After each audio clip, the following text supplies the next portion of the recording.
All right, so we'll get started. My name is Sam Coleman. I currently serve as the Director for Equity with our school district. I will be facilitating this tonight's meeting. In addition to the role that I currently serve in, it is my plan to transition from this role into our Director of Curriculum and Instruction role for the fall. And so for that reason, I'm also supporting with providing leadership to this meeting as well. Everyone should have received an agenda. If you have not received a meeting agenda, please double check your emails or the calendar invitation. I'm just also going to post the agenda for tonight, a Google Doc link for that in the chat box, just in case you were unable to access that from the calendar invitation.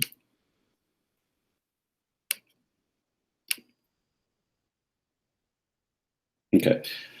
Joined by us tonight are, and I'm sorry I can't see everyone. I know that we have our school board president, Paru Shah, school board members, Hillary DeBlois, and am I missing any other board members? Forgive me if I can't see everyone at once. We have any other school board members on? If you could please, and I didn't mention you, could you just please unmute yourself and just say hello? Thanks, Sam. No, this is Paru. It's just me and Hillary. Okay, perfect. All right. Also joined by us tonight by my invitation are a couple of community members from Sherwood Moving Forward. Those members are Tia Medley, Tracy Barrett, Ellie Pick, and Rebecca Kirchman. The value, similar to what we learned last week, the value of including some additional community voices and student voices is the opportunity to get some feedback and to hear perspectives about our work and reflections about our work through multiple lenses to help us think about that from an equity perspective. And so I welcome those members of Sherwood Moving Forward to our meeting tonight. And then also I want to acknowledge all of our teachers who are on the call, our teachers and administrators. Thank you each for, I know you all had a very long day today. So I want to thank you all for your work tonight in this meeting, as well as Alec Frazier, who has been extremely supportive with the facilitation of our work. And I just want to, and I don't want to miss anyone. So thank you all for being here. And so we'll go ahead and we'll get started. As a reminder, tonight's meeting is being recorded. And the purpose of making this meeting available through a recording is to, first of all, allow each of you to be able to go back to this meeting. If the notes that you are taking or the notes that are published for this meeting don't sufficiently answer questions that you might have, you are able to go back to this meeting and look and review it. Additionally, we want to make this meeting available and viewable by the public. We have plans to make this available through our district webpage. And so for those reasons, we are recording the meeting, and we ask that, again, our microphones are on mute, and that if you have some activity happening in your background that might distract or deter from the spirit of the meeting, we ask that you turn your cameras off at that time as well. All right, so I will just go ahead and get started. Again, the agenda is posted in the chat box. For those who are joining us by phone and you are unable to see the agenda, the order that we'll go in is we will review the school reopening work group summary. So I'll talk through that.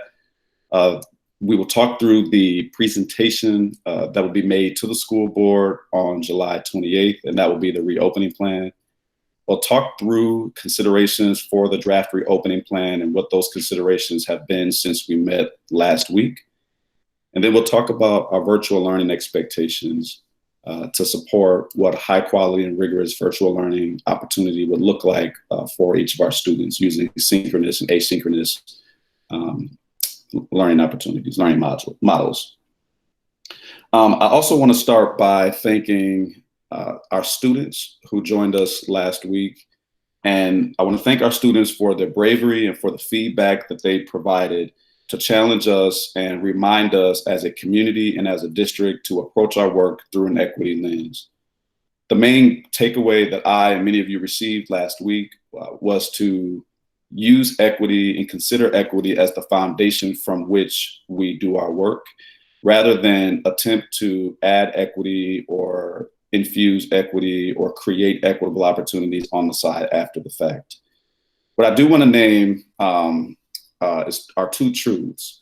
The first truth is, as a work group, each of us have committed, as members of this work group, each of us have committed, I believe, our sincere time and with really great intentions, our passion to ensuring that all of our students and staff have the best conditions to do our work in the fall so that our students are learning according to what we believe will help them thrive at their fullest potential.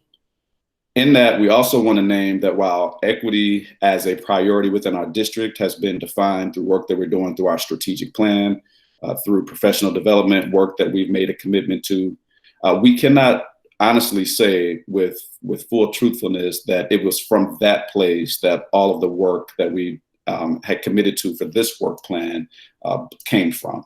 And so while equity is a consideration and is a priority for the district, I think it's worth being honest and acknowledging that we did not specify or clarify equity as the foundation or the lens through which all of our work in this reopening plan will be done. So the consequence of that sometimes is we often look for the most efficient ways to do this work. We look for sometimes the most effective ways that work for normed groups of students. And that's not a bad thing. We just have to acknowledge that in that we often miss ways that this work will, and that our work and that our plans will impact folks with different or intersecting identities that have traditionally been marginalized by and within this system.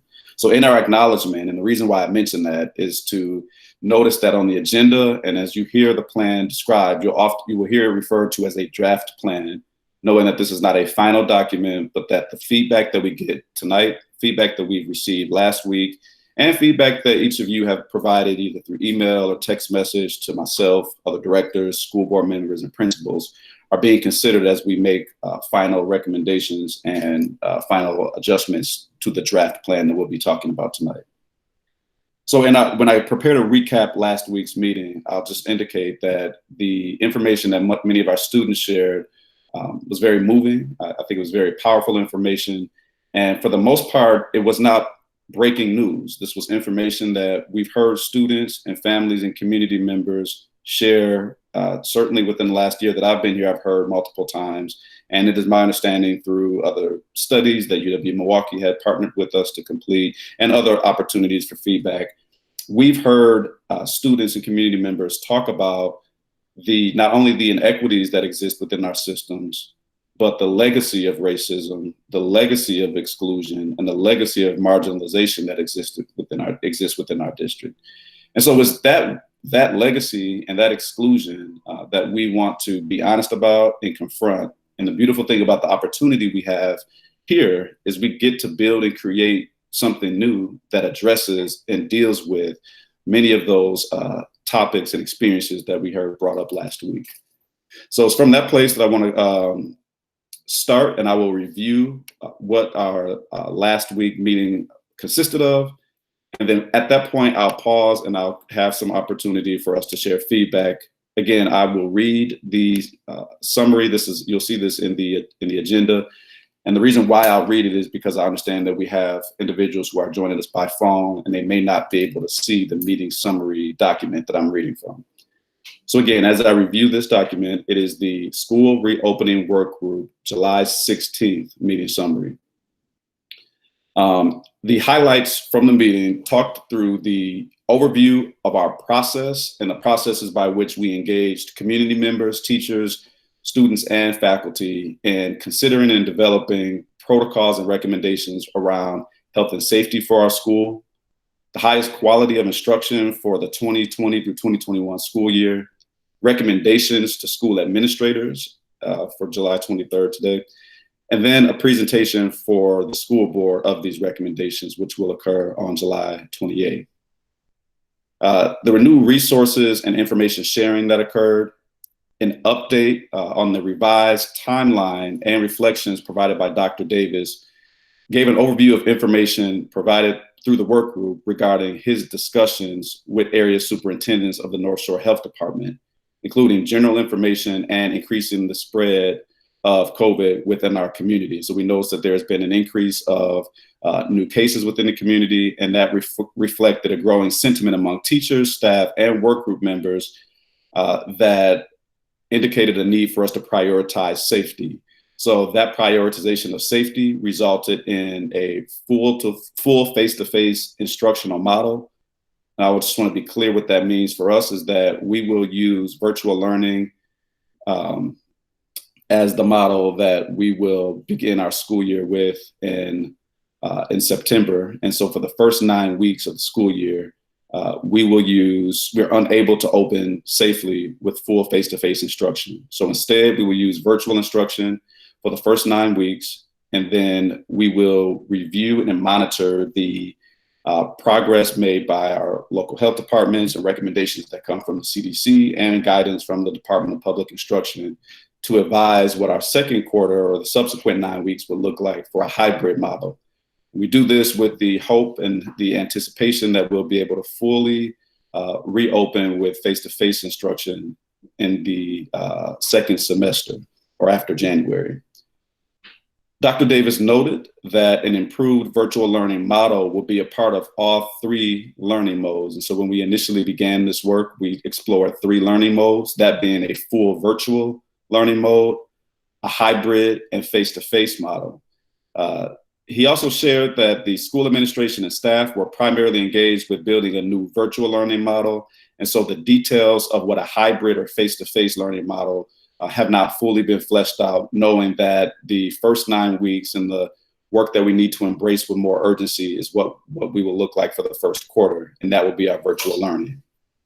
So some of the planned improvements to virtual learning that have been discussed in our previous meeting and in our meetings today included a uniform learning platform, more synchronous learning opportunities through synchronous or recorded or live classes for students to attend, and then the possibility of offering targeted small face-to-face work groups for students who receive specialized services or who are a part of receiving interventions. And so again, I will give some more detail on what that would look like and what the safety protocols are for that. Then additionally, last week, there were opportunities to hear from students, and students from SIS, SHS, and parents from Atwater and Lake Bluff shared both positive and negative experiences from the emergency learning that they experienced in the spring of 2020. Among those challenges identified by the students were there were too many login apps and websites and platforms by which we were expecting students and parents to navigate. So we wanted to streamline that and address that. Additionally, those platforms were inconsistent across schools and across grade levels. Very young learners would have difficulty using technology with certain types of instruction. And some of the feedback that we heard last week is for students in grades as young as kindergarten and first grade would have difficulty engaging with phonemic awareness exercises and learning to read exercises virtually, when typically our teachers and students learn that information face-to-face using texts and interactive learning experiences. So that was something that was brought up that we want to attend to from an equity perspective, is what virtual learning looks like among some of our younger grades. Additionally, concerns raised indicated that there was a lack of synchronous learning and the missed opportunities that created for students to engage in daily learning on a predictable routine, as well as missed opportunities to build relationships between students and teachers. So there was extreme variability in the student workload. In some cases, students indicated that the workload was too much. And in some cases, we noted that the workload was too little or not challenging enough. But most importantly, the students shared their experiences around encountering racism, sexism, and other identity intersections within our Shorewood schools during the emergency learning last year and in previous years. Those experiences were listened to and acknowledged by the work group. And there was a consciousness within the work group that equity should continue to be the foundation for any of the reopening planning that we engage in going forward. And those plans and considerations need to be highlighted and attended to in the final report. So discussions around how to best include, highlight, and incorporate equity into our reopening plan were discussed, and we'll continue to have those discussions tonight and in the subsequent days to come. We tabled the review of the reopening work group draft recommendations that were made to the superintendent. And so tonight we'll have an opportunity to look at that draft plan. And again, that was also included in the meeting agenda. I will post that in the chat box if you have not had an opportunity to access that. So looking ahead, we are currently in our meeting tonight to specifically address equity issues in our school reopening plan. And so tonight's meeting is dedicated for that. And then our subsequent meeting, or meeting to follow, on Thursday, July 23rd at 5:30 to 7:30 will be to, in detail, review the draft school reopening plan. And so after we receive considerations around equity issues and concerns tonight, myself and a team of directors will work throughout the day tomorrow to ensure that the draft plan that we have addresses and includes the mention of those concerns. And so after we complete that, we will submit that to the board for its review and adoption. So there were two recommendations that we were able to land on of things that families can do right now. And those were to wear a mask, and the students, so we want to name that the students and the majority of all of our staff will be wearing masks indoors during the 20 through 2021 school year, and exceptions will be made if needed.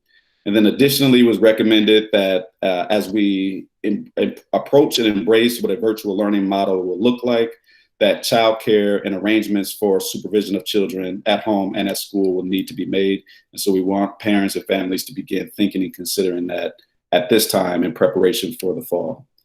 So I want to pause at this opportunity, or at this moment, after the review of our school opening work group, to receive any comment or to take a look at any input that might be entered in the chat box. So if you have any comments about the opening information that I just shared, or any comments around revisiting the meeting and the meeting summary from last week, we can press pause at this time to receive those comments and feedback.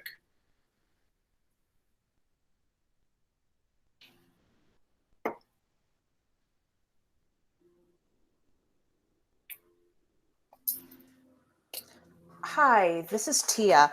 I understand that some parents are forming pods or collective groups to help their kids during this learning period, this 9-week period.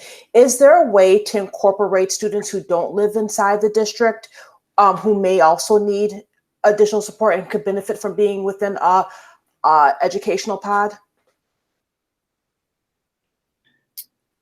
Thank you for that question, Tia. At this time, our draft plan does not address what pods and home-based or community-based learning opportunities would look like for students. We are aware as a school that there are some parents and community members who are making those opportunities available to students. We do want to be clear that those are not being done so on behalf of the school district.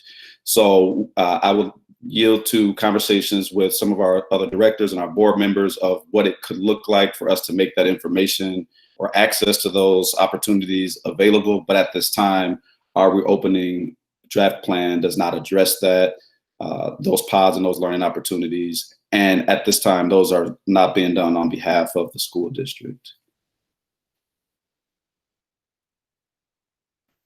Thank you for that. Hey, John, did you have a question?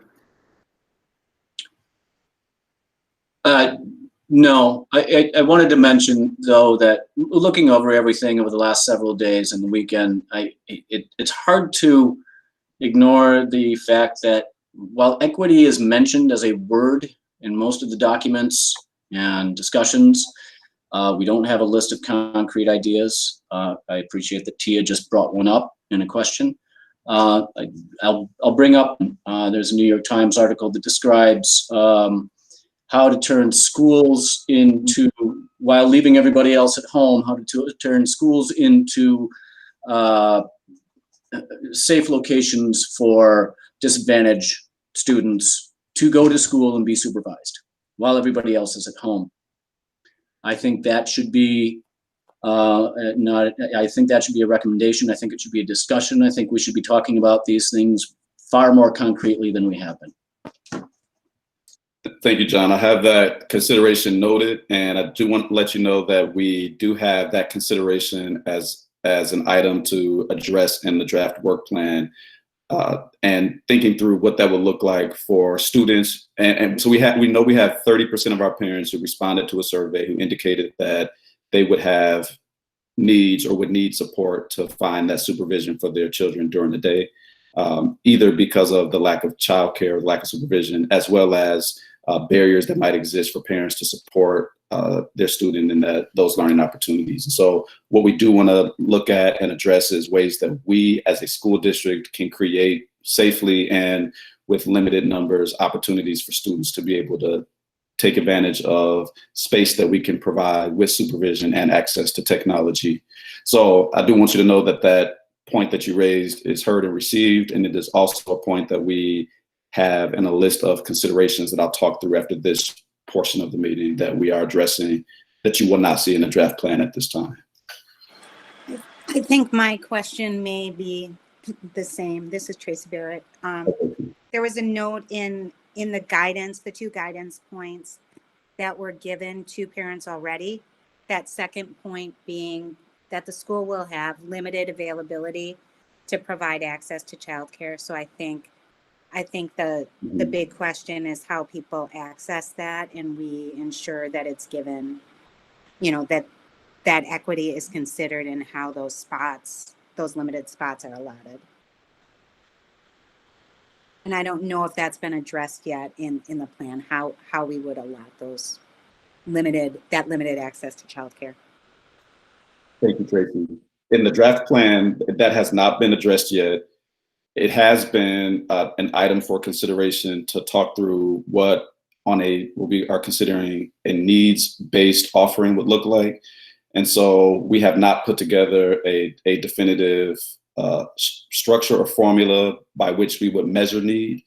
And so we do realize and accept that point. And then as we are addressing that in our draft plan for tomorrow, we also want to be clear that we're communicating when we say as needed, what we're talking about and what it means to meet those needs.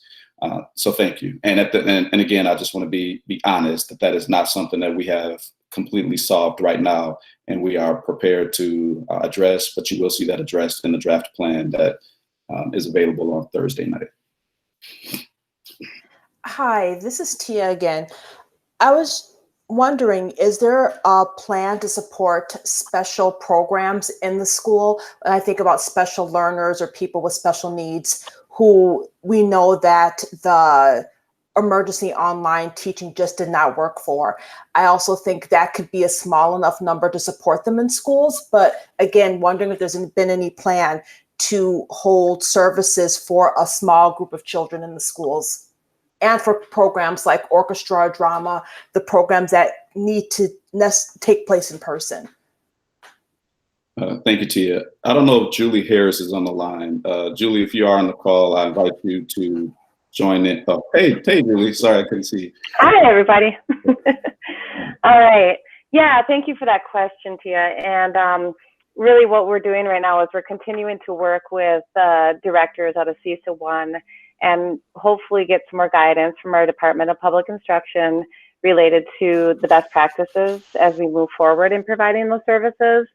Right now, we know that services would be at an individualized level, highly specialized.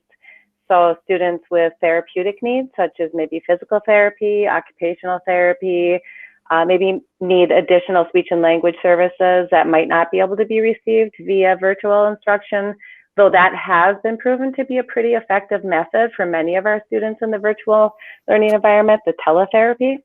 We're also considering options such as counseling and other therapeutic services, working with our partners at Children's Hospital. So there are some good conversations going on related to that. But our primary focus is on the health and safety and wellness, of course, of our students, our families, and the staff. As we develop these types of programs, we want to make sure that we are keeping those situations or concerns in mind, and that we have strong protocols in place to ensure the safety. We want to make sure that students who are receiving services that we don't put them at risk in any way, shape, or form, because their immune systems, in some cases, might be compromised in the first place. So we have to really consider that and make sure that we have really strong protocols in place moving forward. So that's kind of the work that we've been doing. I know that there have been some concerns about students with like deaf and hard of hearing needs. If we were to come back, and are going to come back, hopefully face to face at some point, we've researched clear face masks in addition to face shields, and maybe using both to be able to eliminate the issue of having covered faces. What would that look like? So there's been a lot of conversations about accommodations, Americans with Disabilities accommodations, types of interventions that we can put in place, and so forth. So yes, there's a lot of conversation. This is a very serious concern of ours. We want to make sure that we are acting in a way that we are in the safest manner possible moving forward. Can I ask a follow-up to that? So I think I understand how students who are maybe already have been identified as needing a reading intervention could be put into this, would then move into this program you have already. How do you plan to identify those young learners who would have been like maybe taking their first reading intervention in a first grade? How do we find the people that need these new interventions and catch them in a virtual mode? Yeah, that's a really great question. And another piece of work that we're focusing on right now is our assessment system, and looking at how we assess students and identify the needs that the students might be experiencing related to reading or math challenges. So we know that early identification is critical. So we're looking at improving our reading assessment, math assessment, by bringing in a new assessment and having that available. It's an online assessment, so we can gather data quickly and use that data to isolate the specific reading needs. There's 5 areas of reading essentially. So we will be able to isolate those reading needs and then target that instruction or intervention for kids who may not already be identified, but we want to act fast so we can intervene. And so we're also looking at programs, intervention programs. We're trying out some programs this summer in summer school for students who've been identified with disabilities, as well as students who have reading challenges already. Some of those interventions have been proven to be very effective. So we are going to look at those interventions in addition to additional interventions to be able to help any student who is struggling to be able to prevent those gaps from increasing. We don't want to see gaps increasing. We want to see gaps closing. So we're looking at accelerating the growth of kids who are struggling. So it's really going to come by way of assessment and progress monitoring. And we have a team of people working through that right now in the district. Thank you. I have a question. This is Jen McIntosh. I'm a parent in the district. I guess my question is, I haven't really seen any information with what we identified as problems from the emergency learning last year in terms of identifying which students were engaged in learning and which ones fell off. I don't know what percentage of students that is, but is there a way, I guess my first question is, was that tracked as in terms of who fell off last year? Hi, Jennifer. I can respond to that, and then I can, if any of our principals or board members want to respond after that. What I will say is we did present in our May and June school board meeting a summary of trends that we noticed with student engagement decreasing or increasing among certain populations or groups of students according to identity. And so we tracked that or monitored that as best as we could by race, by gender, and by their students' participation in specialized services. So if that's multilingual services or special education. What I will say is that there are inaccuracies in some of that reporting because there were inconsistencies around the reporting tools or reporting protocols that we use to collect participation information. So when we looked at student engagement, I think that was broadly defined and broadly understood. And so for some individuals, student engagement looked like responsiveness to emails periodically. In other instances, student engagement was monitored or understood as participation in synchronous learning opportunities, for example, in recorded classroom, live classroom lessons or responses to recorded classroom lessons. So going forward this year, one of the things that we learned is we need to improve and be very clear on, first of all, how we're defining engagement, and then the tools and processes that we use to monitor student attendance and participation in learning opportunities. So again, that's not something that we did very well last in the spring, and there were lessons learned from that around what we need to do. And our school board was very clear and very strong in their directive to us as an administrative team to ensure that we place those expectations and define those expectations clearly and upfront, so that all of our students have an opportunity to be engaged.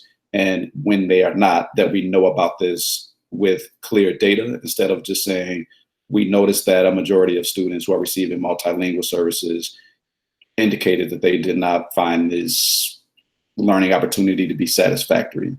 So while that is an anecdote that gives a summary, we want clear numbers. We want to know how many students and what grade levels, so that we can be more clear on that. So yes, we noticed trends. There were clear inequities in those trends. We do not have, at this time from last year, solid numbers that would allow us to talk through those trends using clear data. But going forward, we have some data tracking protocols that are in place to ensure that we're monitoring that better. Are there comments or reiterations that we think would be helpful from either any of our school administrators or school board members to the question around tracking student engagement? Mike Joint, I see you. So I would just say from SIS, the student engagement data that we tracked was around completing work, was the data that we used. And as Mr. Coleman mentioned, we noticed inequities in that data. Honestly, in the spring, our strategies for re-engaging students were trying to contact them through phone and email. So the big change that you'll notice in the reopening plan are the synchronous learning sections, and for SIS specifically, using guided study as a way to build community. So having more frequent check-ins with students so that the engagement can happen online instead of after the fact trying to contact them through phone and email. And then I'd also mention, Sarah Kaplan had put in the message that there were some teachers who use student surveys, not only to track student engagement, but also just to get student voice and choice data. So what we did find on a positive end on what engages students was to engage them in topics that, at least in social studies as an example, were current event topics and maybe what typically we would have as curriculum that would engage students. So as much as we can take advantage of student voice and choice and engaging them in current topics would be strategies that we can use to engage them from a curriculum side of things. Thanks, Mike. So I guess my follow-up question is, do you think that the data from the spring is unusable in terms of how to guide equitable learning? Or do you think there are some snippets that we can pull out from there in order to target at-risk groups to make the beginning of this new improved synchronous learning better? I think the data that we did receive gives us a pretty clear picture of where we need to start and where we need to prioritize our work around student engagement. There is a question in the box. So to respond to that, Mariah Weingrad talks about the preliminary idea or defining what engagement will be. So I think, first of all, we need to communicate to all of our faculty members and our students and families what we mean when we say engagement and what that consists of. And then secondly, I think the data that we learned from an equity perspective that was, I think, the clearest is that students who have traditionally been marginalized by and within our system, so Black students, students receiving specialized services through special education, students receiving multilingual services, are students who those inequities were amplified during this virtual learning experience. And so our data is clear on that. And I think that that gives us usable information and a start point of where our focus areas should be from the very beginning of our virtual learning model. Do we Sam, may I have? follow up? Oh, Yeah. Sorry. Okay. Yeah, Sam, may I follow up on that a little bit from the special education perspective? Yes, Julie, please. Okay, so we do have some pretty concrete data related to the number of students who were struggling to access their education in virtual learning environment. It's about 20%, just a little over 20% of our population. Those were students who were referred for what we're calling COVID-19 impact services. So essentially what we're going to be doing is again, working on a very safety conscious type of plan to be able to hopefully provide additional services to like close the gap that may have widened during this time, and essentially really target the needs of the students who haven't been able to really effectively access their education. So that was in conjunction with communicating with parents and teachers to identify the students that we need to target in order to provide those services to them. Can I add on to what Julie was saying as well? In terms of students in special education, we also wrote progress reports for their IEPs at the beginning of when we closed school and at the end. So we have clear data on whether students met or were approaching their IEP goals in terms of that too.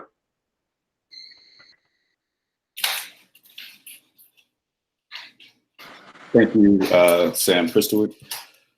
Sam, can I just, from the board perspective, thank you, Sam, for bringing up that the board wasn't too pleased when we had asked for engagement data and then weren't able to see, the percentage of students that weren't engaged. And for me, I wanted to know, how many students, quite honestly, did we lose in the last quarter?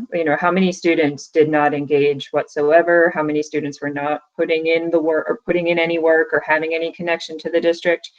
I think from the board's perspective that this is something we're going to be monitoring very closely going into the fall, because it is specifically those vulnerable students and our concerns about student engagement that give me pause when I think of virtual learning for the first quarter. So as the board looks at what we'll be evaluating and our policies and our reports, we do need to do some work into what those marks are going to be. But student engagement is certainly something that I think we are going to look at very closely and in as close to real time as we can, so that we know, how our students are doing, because I do not want to get to the end of the first quarter and then go, oh, we should look at those numbers. We want to make sure that we are doing and maintaining our academic mastery as close as we can in whatever platform we're doing. And I think that's something that the board's going to be taking very, very seriously. I think in some ways this is related to that engagement issue. Within my own household, I think as my kids struggled, it was really around trying to organize themselves for work. There's a whole different type of study skills associated with trying to figure out what you need to do for the week completely on your own. And you have to kind of cross that hurdle to organize yourself and learn new study skills. And I think that, and then push through that in order to engage and figure out where to engage and how to engage. And I do think that there would be value in supporting some sort of virtual study skills, if you will. I don't know what the right answer is for that, but reaching out and assuming kids need that organizational assistance to reframe themselves for this new world, I think could be a point of help. Tracy, I'll respond to that, and then Joy, I saw your hand, so I'll get right to you. Thank you for being patient. So Tracy, in the document that we will review later in this meeting, there is a virtual learning visions for virtual learning document that we'll review. And in there are details around orienting students with the virtual learning schedule or a daily schedule and what that would look like for them day by day and throughout the week. Additionally, we are working with our principals, and I believe our teachers have also been, not I believe, I know, our teachers have been working to have plans for the first 2 weeks to ensure that the first 2 weeks of our learning is an opportunity to engage students in familiarizing themselves with those skills, first of all, for the organization and scheduling aspect, but then as well as the time management and the ability to navigate the learning platform that the instructional opportunities will be provided through. So I do have noted in our considerations to address is to make sure that we explicitly define what the process is for making sure that we support students with those organizational skills development. And I will make sure that as we bring some more detail of that into the work plan, that we are also thinking about ways that is tied into the instructional learning opportunities throughout. Just knowing that if we focus on that only in the first 2 weeks, that we might miss opportunities if we don't continue that throughout. So thank you so much for that point. Joy, thank you for being patient. I can go to you now for your question. Okay. I read the attached virtual learning plan, and I was very grateful to see that piece that you just mentioned, Sam, in there, because I think it's really important. Like Tracy said, it's a new set of skills, a new type of literacy almost that kids need help with. My question goes all the way back to when Mike Joint spoke, and I was happy to hear about the relationship building piece. I think that's really important for student engagement. I'm glad to hear that SIS has the plan to use guided study to help build those connections. I am a little concerned about the high school, and I'm just wondering if there is maybe Mr. Kenny or a high school teacher who can speak to if you guys have formed an idea there. And I think it's important to include that in what goes out to the community, because I have had many parents reach out to me with concerns. Their kids fell through the cracks, and all different types of learners, and they're concerned. I think that they would like that reassurance of that language in the plan. Thanks, Joey. Yeah, I can address that real quick. If anybody else, oh, Kelsey, you wanted to jump in and talk? I was just going to say, so that is definitely a big concern of ours at the high school, and we've been talking about some preliminary ideas about how to reduce numbers down to almost like a guided study type of scenario. But those have just been preliminary conversations, but we know the importance of that for sure. It's a huge concern and priority of ours as we move forward. So we're going to be working on that. So thanks for that question for sure. That would be one of the things at the forefront. Kelsey, do you want to make some comments? Yeah, sure. So from just a gen ed teacher perspective, and obviously I can only speak for myself, but the colleagues I've spoken to, we're all kind of on the same page. Obviously the definition of engagement itself shifted as we moved into emergency virtual learning in the spring. We focused on student wellness. So, we were looking more at like percentage of work completion, and if students weren't engaging in that, will they respond to an email? If so, okay, maybe they just need some time, things like that. And I think that was what some students needed, but definitely not what all students needed. So personally, I'm going into the school year knowing that there's going to be a whole new definition of engagement, and that's going to include the synchronous learning, which I'm really excited about. I think that's like the key thing that was missing for me in my classes. It's also going to mean, we've talked about the ability to have small groups of 5 or fewer students come in. So I'm thinking of like students come in to do a lab. I'm a science teacher, that's why. And but obviously that can be applied to anything else, or like you meet on the lawn with some students for things like that. So I think there's going to be opportunities that work with however best we teach. and the resources available to us that weren't available in the spring when it really was like no contact. So I understand the concerns, and I just want to put it out there, like, we're definitely thinking about that. I've been talking to my colleagues about it because we miss our relationships with our students too. That's what was missing. So this new definition of engagement, new ways of building relationships, we got to fix it. We're working on it.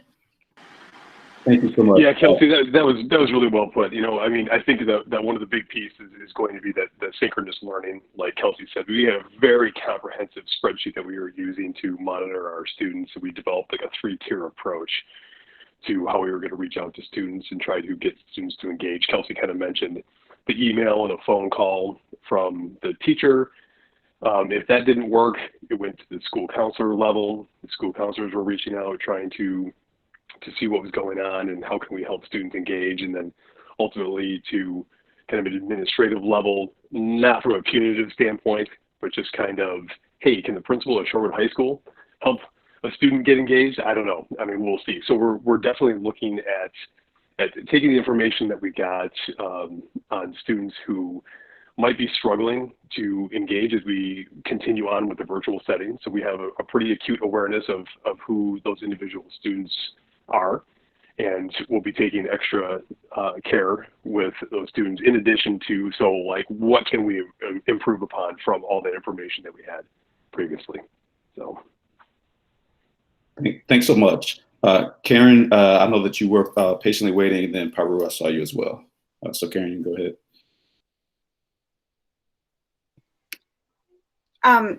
Yeah, as a high school teacher also, I had about 170 students, and I surveyed all of them at the end of the spring. And almost all of my students said they were fine, but they were not happy. And I think it's really important to remember that even beyond elementary and middle school, for high school kids, a really important part of school is being at school and doing all of the things that aren't their classes. And that if we're in virtual school, this is going to be still a big issue, is how do you engage students when for some of them there just doesn't seem to be a point. It's like, I'll do my class, but this isn't what life is supposed to be. And there's going to be I get emails every day. How are you going to do orchestra? Are my kids going to be able to do sports? You know, the things that are really important to these kids. And again, I'm speaking as a high school parent as well. So it was really tough for the high school kids this spring. They lost a lot. Thank you. Thank you, Paru. Yeah, I wanted to follow up on Kelsey's comment, or comment that she was going to try to bring small groups of students in to do lab work. The board has heard from many, many parents, I would say mostly from elementary age students, who are hoping that we can use the outdoor space in the first 2 months of the school year to do something similar with those students. They have brainstormed ideas, but I'm wondering if either any elementary teachers or the principals have talked at all about this. And this idea of kind of trying to find face-to-face time with those students and building relationships with them in smaller groups.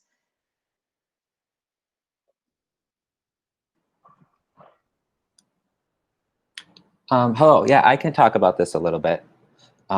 My name is Nate Schultz. I'm the incoming principal for Atwater.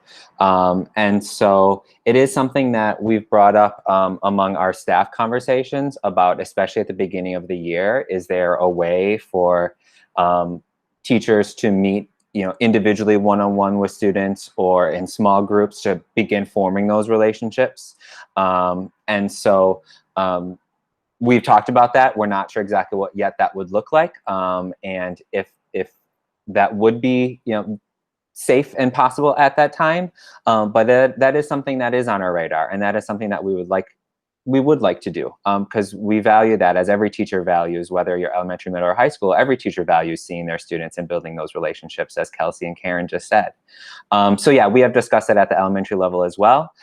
We've also discussed and talked about, and I'm looking into practices related to outdoor classroom spaces. And I can speak for Atwater that there are a few teachers that are working on creating an outdoor classroom space to use. And this would be a great time to use it, right? To have it going. I will say with that, we'll have to think about construction and We'll have to think about, you know, other factors, weather, construction, allergies. I mean, there's a lot that goes into that. So we'll need to keep that in mind as well. But using our beautiful September and October months, probably the 2 best months that we have out of the year for this work, is something that we are considering. And yes, Tia, I'm sorry if I could keep going. I do want to address what Tia just put in the comments too, forming these small groups to provide transportation. Absolutely. And that is also something that we will have to think through and work on with families, and to figure out what we can do to build relationships for all students, because that will not be possible for all students, and we understand that. So we have to find ways to support everyone and to build those relationships. So thank you, Tia and Jennifer, for mentioning that as well. And I guess I just want to chime in from a recreation department standpoint that we do intend to offer programming in the fall. We're offering programming right now. It'll probably be more enrichment based. We're more than happy to help the teachers facilitate groups coming into the buildings if they like to, you know, register it as a recreation program to keep the numbers down. It can be absolutely free. So we're more than willing to help out. And we've also had discussions with Milestones, you know, and with childcare situation and how we can help support them. I think Cheryl has a decent plan in place, and hopefully we can supplement that and help out where possible. So yeah, we're bringing people into the buildings and the grounds right now, and we plan to continue to do that in the fall as safely as possible.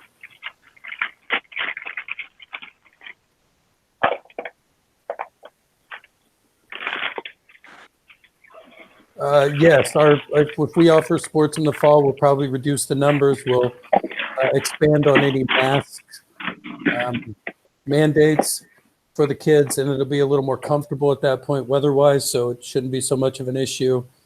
But yes, we're definitely having discussions, especially September and October, about what we can do outdoors.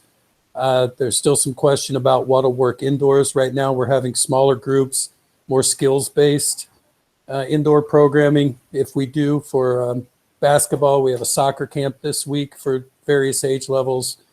And so far so good. We've been extremely lucky as far as we've had no issues with illness. So hopefully we can finish out our summer, and I'll be able to say that in 2.5 weeks. And Tia, you might have been asking about the high school specific sports and WIAA. So I'm going to speak for LeVar here. We're kind of still waiting on the WIAA guidance on that. So they're supposedly coming out with it this week. We are obviously in contact with our other conference schools. Tim Kenny had a meeting this morning with the other Woodland Conference principals, and our goal is to try to provide, you know, for sure, at least low risk activities, while understanding that each sport may have some different levels of risk associated with it. I'm a college football player, so former one, so like I have insight into that being significantly more risky than a cross country meet. So I think it's just being really conscious of that and trying to think through, you know, like I said, how do we norm and kind of, like we've talked in the health and safety side, keep as many normal activities for kids, although they might happen in a different way. Keep those opportunities for engagement, opportunities for value, opportunities for fulfillment on areas outside of academics that help keep kids engaged as well. That's at the forefront of our mind. So we're just kind of waiting on that and hopefully going to get some clarity on that in the next week or two. Thank you, Joe. Joe, is that something that we'd be able to address or attend to in our reopening plan, or will we locate that information in another place? That's a good question. So we have our own SHS draft of it. We also are trying to be really conscious that we don't put out our draft and then get superseded by the WIAA in the wrong direction. So we're hopeful that hopefully that'll be ready by next week. And if it's not, it would be a follow-up really quickly thereafter. So for an idea, high school football is supposed to start August 3rd. The WIAA Board of Control has a meeting tomorrow morning at 9 a.m. So we're hopeful that this is moving quickly to get some answers in the next 72 to 96 hours, hopefully. Perfect. Thank you so much, Joe. For those who are joining us by telephone, there's a couple of comments in the chat box. I want to make sure that we just read, just so that you know that this is a consideration we're making. Jennifer McIntosh, I see your comment around using caution with outdoor classes. in the sense that outdoors doesn't necessarily eliminate risks. Distance and masks are still important, so finding adequate outdoor space will be important. Thank you so much for that, Jennifer. All right. And then I see Tracy's follow-up around relationship building can be especially important for students of color who are more likely to have negative assumptions made about them without relationships in place. Are there any special plans to address this beyond synchronous learning? And then Mike, I'm not sure if your comment is a follow-up to that or a response to that, but Mike Joint, your comment in the chat box says that will be a focus for guided study at SIS, develop community and relationships in a virtual environment. So I do think, thank you, Mike, it's clear to me that that response is to Tracy's question. I do know that there are conversations among all of our teachers at this time and school groups around what relationship building opportunities and activities and exercises could look like both virtually and outside of the virtual space as well. So there is not a solid plan at this time that is addressed in the draft plan for how faculty will be expected to or encouraged to initiate relationship building opportunities.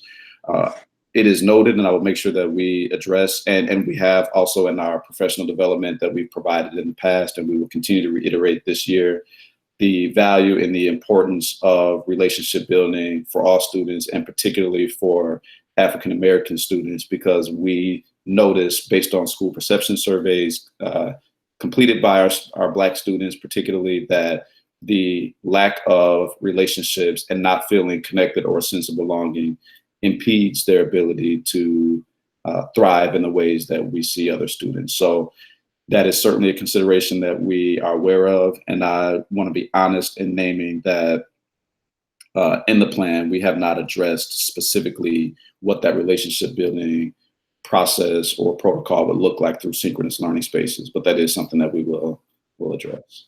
Yeah, thank you. And I guess it makes sense to me that the guided study, like having a strong point of connection to a single adult is really helpful. But I would also like to see that, your teachers for the subjects that are important, and not that they aren't all important, but you need a relationship in each classroom really to make sure that you're equitably treating those students in that classroom. Yeah. And I'll just thank you for that, Tracy. And I'll just say my stance as the incoming director of curriculum instruction, I know that will be a question that many of our educators are processing through, is what is the expectation and recommendation for prioritizing relationship building. And what you just said is the point that I will make and that I agree with 100%. And that is, it is important for every student to have a trusted adult that they have a relationship with. That is not a replacement for the relationships that they need to have with their classroom teachers. So both are important and both need to be prioritized, and one cannot be replaced. The relationship with a trusted adult is not a replacement for the relationship they need to have with, I'll say social studies, because I was a social studies teacher. So with their social studies teacher. Thank you so much. I have a question that I probably should have asked during the staff meeting, but didn't. So we've been hearing at the high school that SIS, the guided study teachers, are going to be kind of the point person for their select group of students. At the high school, has there been discussion of making that like the homeroom, which we're not really going to have a homeroom right now until we go back to fully face-to-face. But to have like your 15 students that you can be responsible for, like checking in weekly or so. Again, just trying to build that relationship. So I'll jump in there, Sam. So yeah, Kelsey, we have been talking about that. That's kind of what I was mentioning before about trying to figure out a way to kind of get smaller groups of students with an adult that can check in with them. The relationship that we have with students in homeroom is pretty different than what SIS has in terms of their guided study. So that's going to take a bit more of us taking a look at that and working with staff on that. I think we can definitely come up with something that is going to be very manageable and meaningful for our students. So, but that's the best answer I have for you right now. But we're definitely aware of that. Yeah, and I can add to Tim. So like just Kelsey, this is Joe. So one of the things we talked about too was, one of the big drawbacks to our homeroom structure is that like your homeroom may not be kids you have like in classes. So it's that weird, like I see you once or twice a week and I don't have you in class. So there's less of the desire sometimes to build that relationship. So we've been talking about ways to have those groups of students be someone who they're going to see multiple times per week and be invested in them in an academic sense in that classroom. So it's not just like another one-off, it's some part of like what's already occurring in the classroom. Does that kind of make sense? Thank you, Joe. And so I'll just reiterate where I am certain most of us, if not all of us as educators are on this topic, is we all understand and value and will prioritize relationship building, particularly through an equity lens, understanding that the impact of relationships has a direct connection with the engagement and the likelihood of students feeling connected to virtual learning in this very kind of, I'll be honest, it is a disconnected mode of learning virtually because many of our young people are relational and thrive in person. And so knowing that there are limitations to virtual learning, with that we will find ways to establish and build relationships with our students. And I think I can speak for all of us as teachers and educators that we hear you and we recognize the value and the importance of those relationships and what that will mean for our students to be successful in this virtual plus model, we're calling it. Thank you. We have classes. This is John Hayes again. We have classes, or not classes, but instruction that we give to all levels of kids in Shorewood, teaching them about bullying, how to recognize it, and what to do and who to talk to if you do recognize it. Can we develop something that is similar about inequities, inequalities? Can we put together a program that teaches our kids to recognize bias, even if it's on a, I don't want to say a subconscious level, but a very indirect level that might affect them, and give them somebody to talk to, like the trusted persons you're talking about. Can we bring that to the forefront in some way so that they get an idea of, they have a trusted person they can contact at any time to discuss any inequality, any problems that they're having? I think I'm trying to address the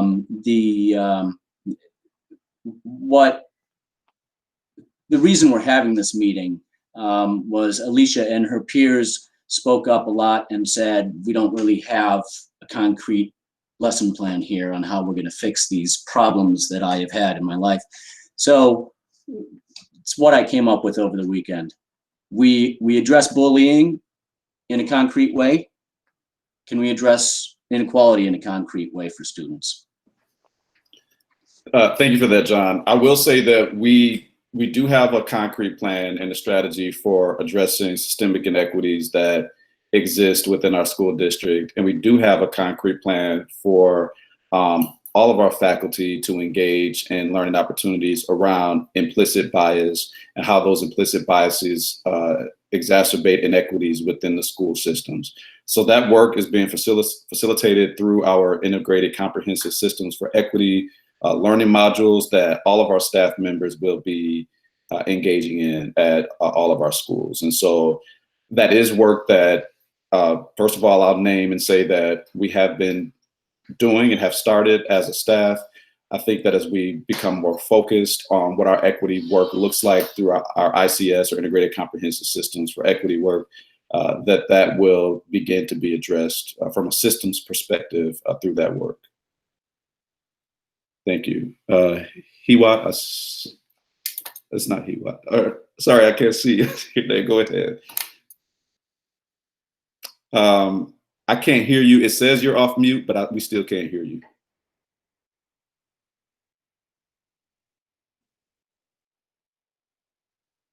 Still can't hear you, sorry.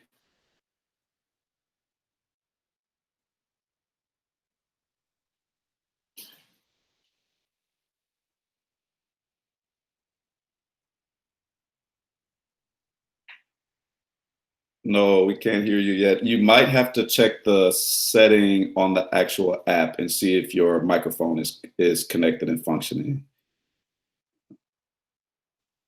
While you figure that out, if you want, you can also, we want to hear from you. If you want to post it in the chat box, you can do that, or we'll come right back to you. Or if you want to call in and then unmute yourself by *6, we can hear you that way. All right. Oh, here we go. Okay.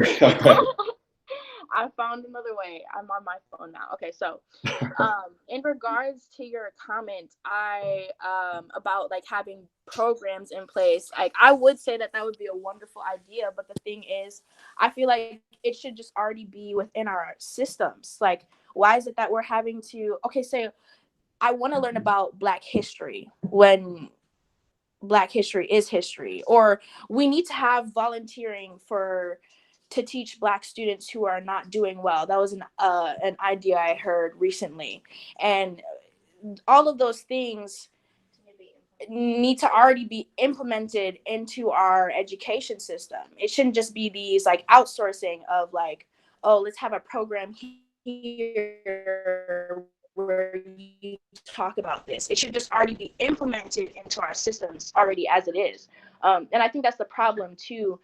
We're trying to address these issues and we're always like, oh, well, maybe we should have this, instead of actually thinking like, how can we holistically like make this a part of one big process and one big system.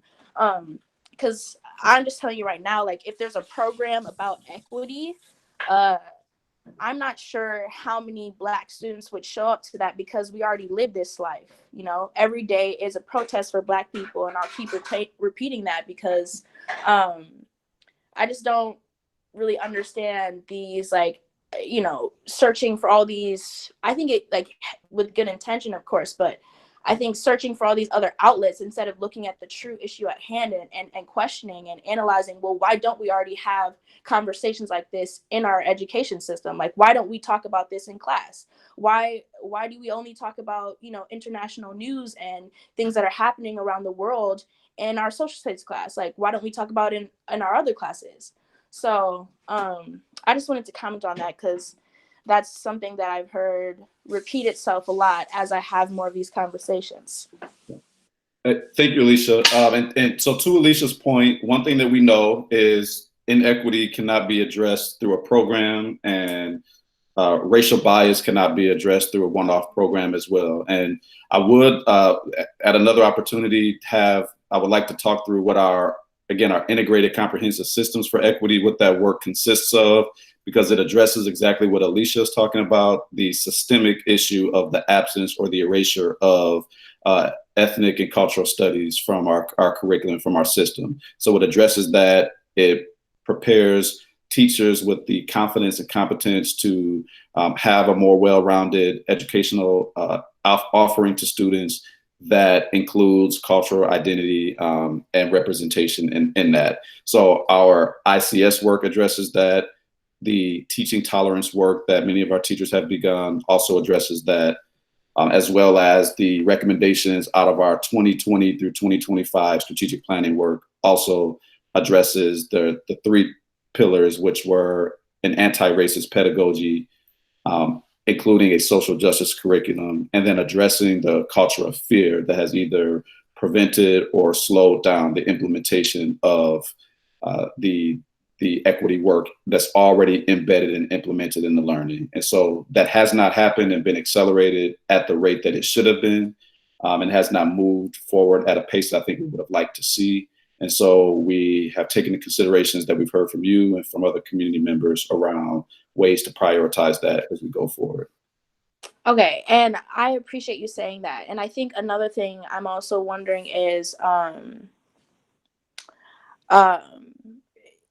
just having these conversations. Oop, I lost my train of thought. Hold on, because I had something to say. When you were talking about having these conversations with teachers and like talking about what you've done with the teachers, I think it's very important that we have teachers talk with us as Black students, and stop this, like, you know, separating line of, oh, well, the teachers are talking about equity here and the students are having their own conversations with themselves just on their own. I think it needs to be like really integrated because that is how we learn. And if we're talking about teachers learning from each other, I don't represent the entire Black community. So I can't be the only person, and Hiwa and Elmitu and I, we can't be the only 3-4 people that people are going through to find information. Like, it really needs to be teachers talking with students about these things.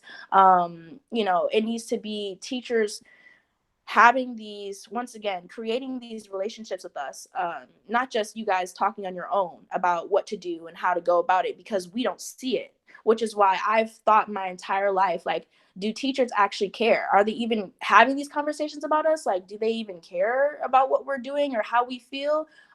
Just earlier today, I work at Kids Club, so I was talking to a Black girl. She's so cute, so bright, so genuine, and she was telling me about her experiences as a student, just 9 years old.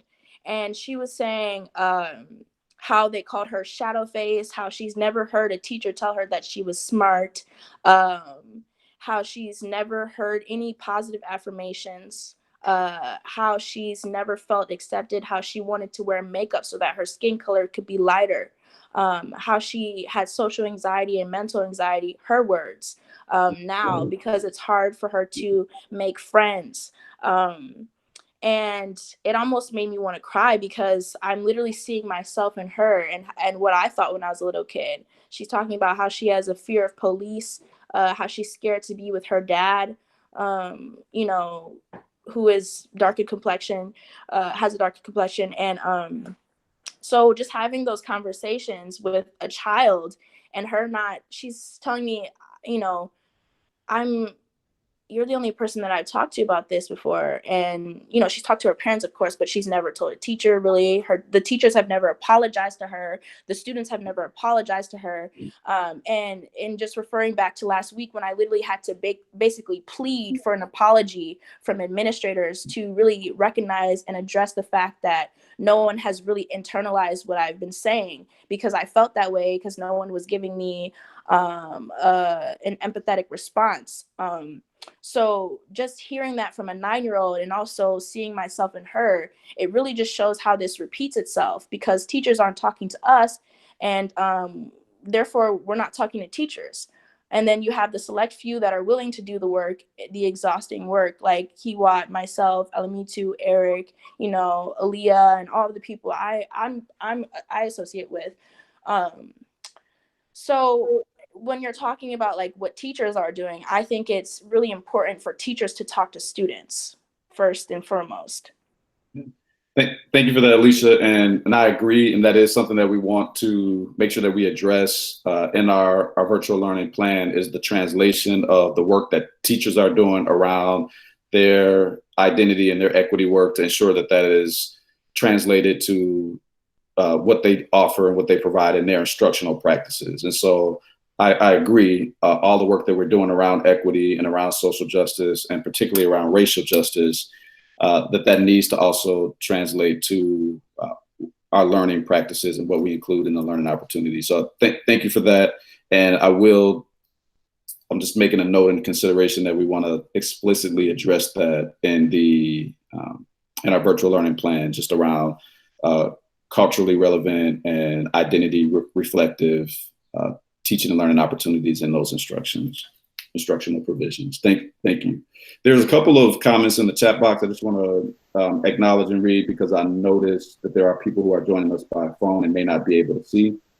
There is I'll just go back. There were questions around, have we provided direct outreach to students who had not been engaged in the spring? And if not, will we? So we have not provided targeted and strategic outreach across all schools for students who we know did not engage in the ways that we would have liked.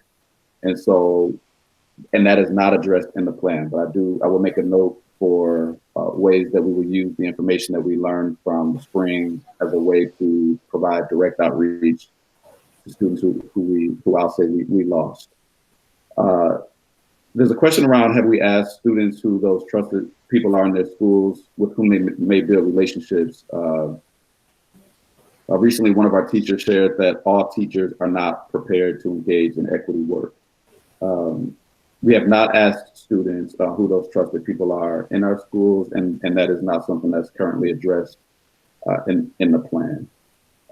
Amy's response in that, Amy Miller, Rebecca, we talked today about building relationships with daycare centers. So this is around the question around child care centers and then making those options or a list available in order to support our students who cannot stay home due to parent and guardian work or student ages. We do not have a plan, but it was raised today. Thank you for that, Amy. Kelsey addressed, going off of Tia's comment, if we could have students choose their trusted point person that relationship already has a solid relationship with, and then it would be messy in terms of organization, but it might be something to consider. So for students to choose and name their trusted adult. And Sarah Coppola mentioned it's important to be partners together, teachers and students, and that was in response to Alicia's considerations and comments around talking through and learning about racial justice, racial identity, and equity, and ensuring that that's integrated in the instruction. Kelsey and Tia, we have had students at the elementary school identify their trusted adults. So just wanted to address those comments that are in the chat box for those who might not be able to see.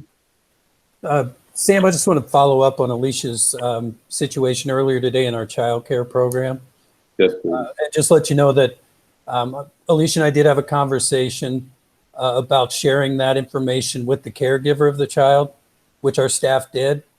And they were okay with Alicia sharing that story tonight. And I've also asked my staff and Alicia to continue to have discussions with the parents, caregiver in this situation, so that they're aware of these conversations and that any conversations we would have with the child, they're okay with those conversations, because that is a pretty heavy topic. And we want to make sure that the parents are involved in and know what, we're discussing with the children. So, and I know that happened. And like I said, Alicia had a permission to share that story tonight. So I just want to follow up with that. All right. Thank you so much, Jody. So what I want to do as we move forward, there are some considerations that came up after last week's discussion that I want to address and just talk through how they are not mentioned in the draft plan that you have right now, but they are considerations that will be addressed in the version of the draft plan that will be presented to the board. And so I'll just kind of begin to go through those at this time, and then I'll pause after that for just any questions or feedback that you might have or additional considerations that we need to make sure our draft plan addresses. So I'll kind of step into that piece now, and then I'll come back in a moment for feedback and questions. So the first consideration is around ways that we as a district and as educators will contact students and families to ensure that they have access to technology. And so that consideration looks like for us to understand and be responsive to student and faculty needs for technology. We will survey and verify that every student and staff member has access to technology to adequately engage in virtual learning. Another consideration is to ensure that students can participate in virtual learning with minimal noise interference.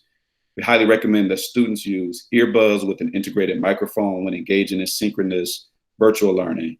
Schools will have a limited supply of earbuds, and they will be made available on an as-needed basis to students who are unable to obtain them due to financial hardship. There was a question that came to us around cleaning and sanitation of rooms, learning spaces, and common areas, and the impact that that has on safety.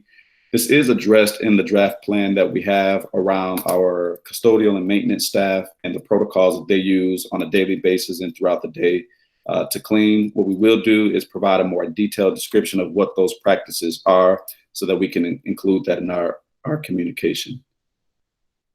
There also a consideration is, can we communicate and norm options for teaching and learning from school and remote spaces without shame, blame, or judgment? That consideration is attending to the reality that our teachers are experiencing the virtual learning space and the virtual learning expectations in very different ways. meaning that we may have some educators who are saying, I'm ready to come back and teach from my classroom and provide recorded lessons or synchronous learning lessons from my classroom without students present, or possibly with small groups of students present. We also noticed that we have some teachers who are saying that for various reasons, mainly health reasons, that is not something that they have a comfort level to approach at this time, just due to vulnerability or other reasons of being out in the public and out in public spaces.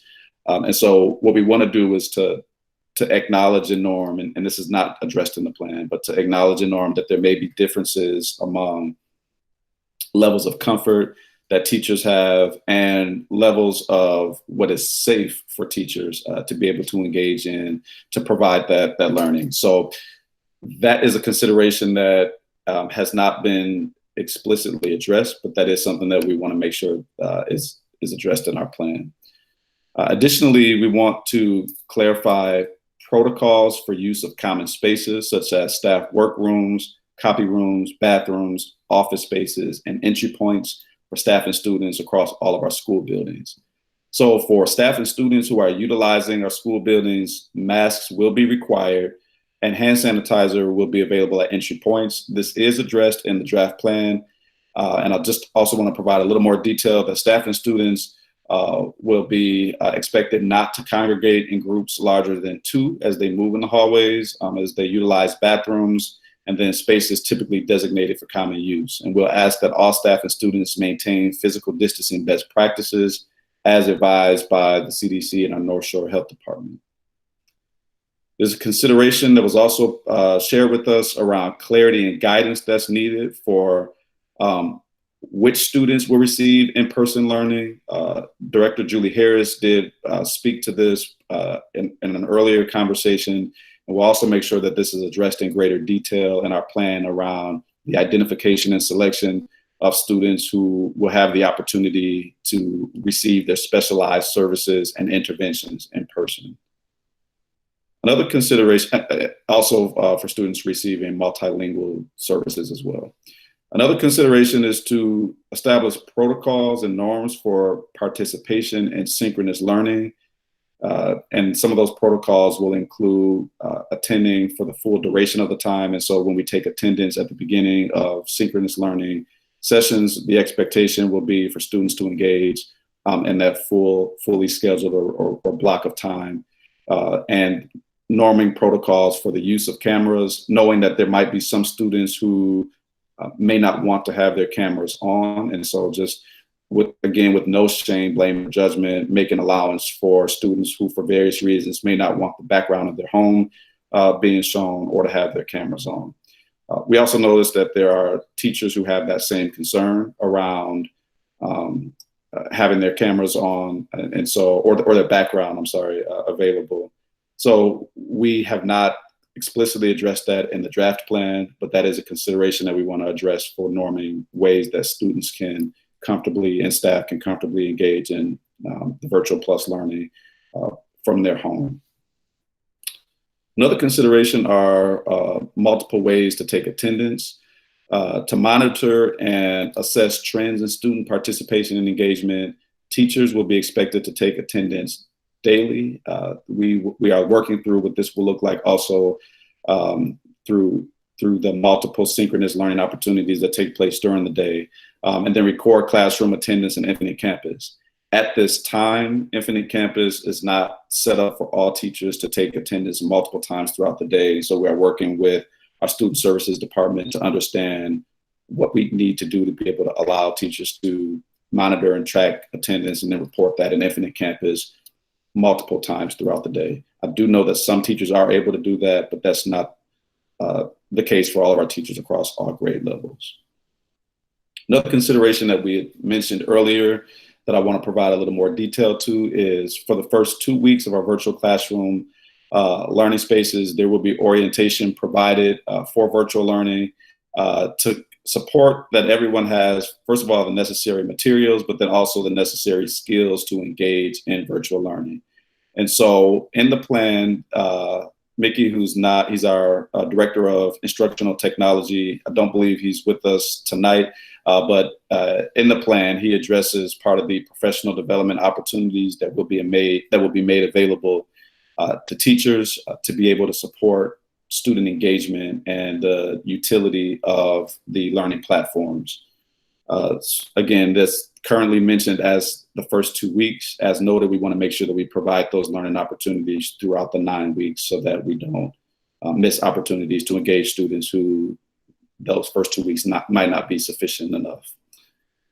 Then other instructional considerations is around collaborative planning. So we want to, and again, this is not addressed in the draft document, but it will be, we want to provide opportunities for teachers to collaboratively plan across content area and as well as collaboratively plan with teachers who provide specialized services so that we don't isolate or silo students to teachers. So for example, we don't want students who receive special education services to only have contact with special education teachers. So we do want that collaboration to be there so that students have access to their general education teachers as well. And so through collaborative learning opportunities and collaborative planning opportunities, we want to address that in our plan so that teachers have that time and space to engage in that collaborative work virtually. And then the last, sorry, I'm navigating the document as I'm going through the considerations. And the last consideration is attending to a point that I made in the earlier opening of our conversation, and that is we want all of our students to experience high quality teaching and learning opportunities that allow students to grow at a minimal of 1 full year this year in our virtual learning. And so our plan is to attend the gaps that may have occurred during the spring, and then certainly not to create gaps this year, but to provide learning opportunities for students to meet 1 full year's growth.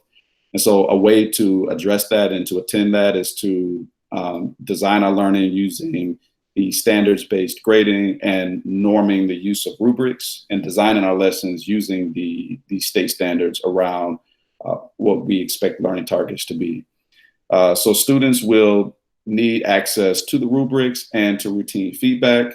And then we want to name and clarify essential learning outcomes as a way to determine student growth. And so in our draft plan, that is not explicitly addressed, and we want to make sure that we are addressing that, naming that our emergency learning model is not the framework that we want to move forward with for this virtual plus model. We want to make sure that we address specifically how we use essential learning outcomes and state standards to support student learning at the pace of 1 full year at the end of this year. So those are considerations that were submitted to us in addition to the considerations that I've heard raised on this call so far that have not explicitly been addressed or addressed in sufficient detail in the draft plan that will be addressed as we continue to hammer this out and prepare it for presentation to the board. I'll press pause at that point to ask if there are questions about those considerations or if there are additional considerations that have been missed that we believe need to be addressed through an equity lens in our draft plan.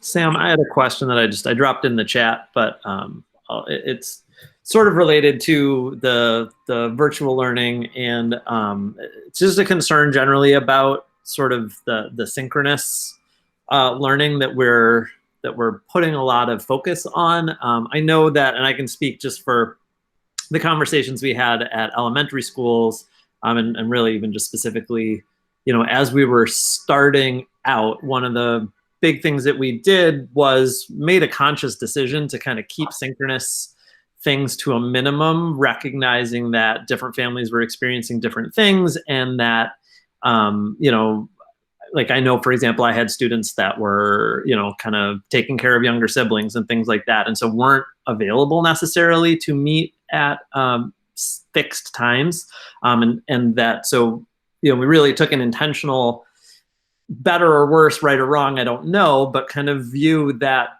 to be equitable and to provide opportunities for everybody to try to keep those synchronous things to a minimum. And I know that I recognize that it was a request from families to have more of those opportunities. I personally am concerned that we're kind of swinging very far in the other direction if we're going to require attendance at 4 different synchronous sessions throughout the day. That's a worry of mine. And I guess I just wonder a little bit about how we got there. How do we go from kind of on the one hand thinking that the more equitable thing to do was to try to minimize those so that students' varied situations were not going to impact their ability to access academics, to now kind of going the other way. And I will admittedly say that I worry a little bit about the fact that I wonder, I guess, if those requests for more synchronous instruction were coming from who? And we're coming from, whose voices are we lifting up when we move there, and how do we know? I know there were a lot of calls for it, but I also wonder if that's a call that's coming from our students who we maybe don't hear from. So I have a concern about that. That's been sitting with me for a little while, and I just feel like I have to bring it up. Yep. So I'll respond to that, and if any of our principals or directors want to make responses as well. So it was my understanding that we failed to have a solidified formula for the use of synchronous and asynchronous learning in our emergency planning that was consistent across grade levels in schools. And so to address that, we wanted to create a standard for the learning opportunities that we would provide. And because that standard was not consistent or established in the spring, that was truly left up to individual teachers to decide, or I won't say individual teachers. It was left up essentially to schools, and it was much variation between the amount of synchronous and asynchronous learning opportunities provided. And so the inequity was some students at some grade levels had what some people or most people would agree as a healthy blend of synchronous and asynchronous learning, where, as we heard from high school students last week, that it was very minimal, if any at all, and that wasn't helpful or useful either. So what we wanted to do was, at a minimal, provide a baseline and an expectation for a blend of both synchronous and asynchronous learning opportunities to all of our students. To your point, Sachin, we do know that, for example, there might be families that have multiple students in a home, but not multiple devices. And so if synchronous learning opportunities are all offered at the same time, it might prohibit families of multiple students to all engage in that learning at the same time. That is something that we want to address, and that is not something at this point that is currently addressed in the draft plan. Are there any of our school administrators that want to weigh in on the expectation or directive that was given to have a blend of synchronous and asynchronous learning opportunities on a schedule so that there's consistency available for all of our students? Yeah. Okay, So, I'll go ahead. Tim, All right, go ahead, Joe. Anybody go? No, go ahead. Go ahead, Tim. I was just going to say, from the high school perspective, did I just lose my? Can you guys hear me? Just give me a nod. Okay, thank you. I just got a sound in my ear that sounded like I was losing my battery life. From the high school perspective, we're in a very different space now than where we were at the start of the fourth quarter. And by that, we were making decisions based on very much of the unknown. And I think that, again, I'm just going to speak from the high school perspective. It's really critical to understand that we are listening to the survey feedback from our students and our parents and our teachers who really want to have more of these synchronous type of activities. But then also, very importantly, we need to acknowledge that the scenario that Sachin offered up is that we're going to have high school students who are going to be responsible for some care in this environment. And so we need to understand that, and we need to be prepared to be flexible and work with students and do what we can. So while these synchronous activities are going on, it's like, are we, recording the vital pieces so that students can watch things in an asynchronous way, et cetera, but then also, like, how do we get the support to those students who are not able to participate? So it's not a matter of again, just going with the normed group of students who are able to do this, but really clearly taking steps to identify needs that are out there and then addressing all of those. So I will just simply say that we are responding. The shift from the high school perspective to going into a lot of synchronous is a response to an ask and parents and teachers.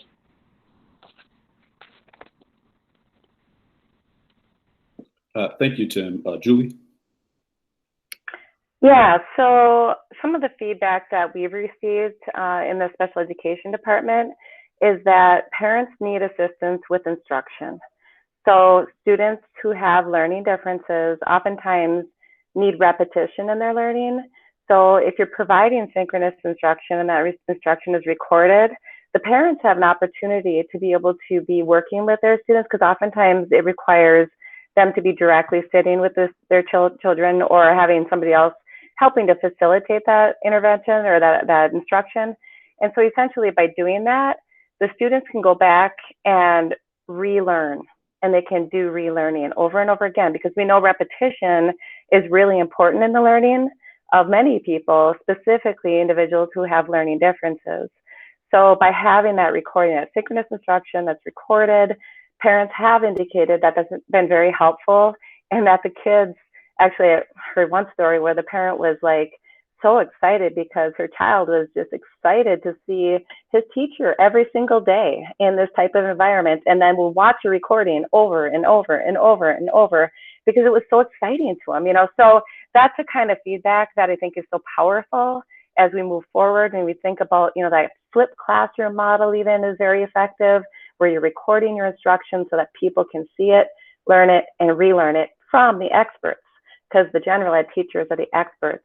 And then we as special education staff can come in and help facilitate that and provide a service to be able to reinforce that learning and hopefully solidify that. Thank you, Julie. Joe Paddock, did you want to add to that? Actually, Tim said it really, really well from the high school lens. It was more of, we heard over and over and over again from staff, from parents, and from students in the spring, just the importance of two things. Number one is opportunity to connect with their peers in a live environment. And the second thing that we heard over and over again is structure. That the more structure we can provide for families and for students, the better, to help maintain consistency. Times that kids have to report for things, times that kids have to be present for things. And that structure is really, really healthy for a lot of students, especially as we went from a system where we had tons and tons of highly regulated structure in full face-to-face to virtually none in the matter of like 48 hours, pending the student situation at home. So just providing some structure while really giving people what they want, and that's opportunity to connect with peers and staff in a live environment. Thank you, Joe. And then I'll also add that I specifically heard from Black male students, most of the Black male students in middle school who I provide mentorship to mentioned exactly what Joe Paddock just said, and that was the need and the appreciation for structure and being able to access synchronous, well, they didn't say synchronous, but being able to access the recorded lessons in the event that they aren't able to participate at the time that is provided. The benefit that they would find for being able to access the videos of that. And so, Sachin, one of the things that we do want to make sure that we address is, as we're providing the synchronous learning opportunities, that they are recorded, so that for students who can't engage at the scheduled time, that they have that opportunity to go back and do so later. Sarah Copland and then Sachin.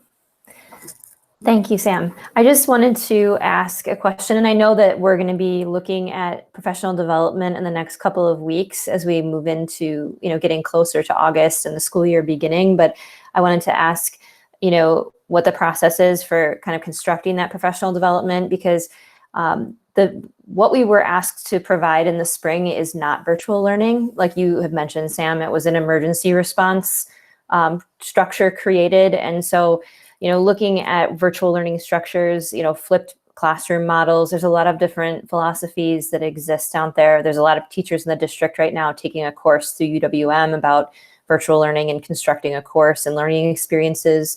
There's a lot out there in terms of how those experiences work, and philosophically, how teachers can approach things differently, because in reality, we are literally going to have to change all of our instructional and assessment practices to meet the needs of students in virtual learning environments.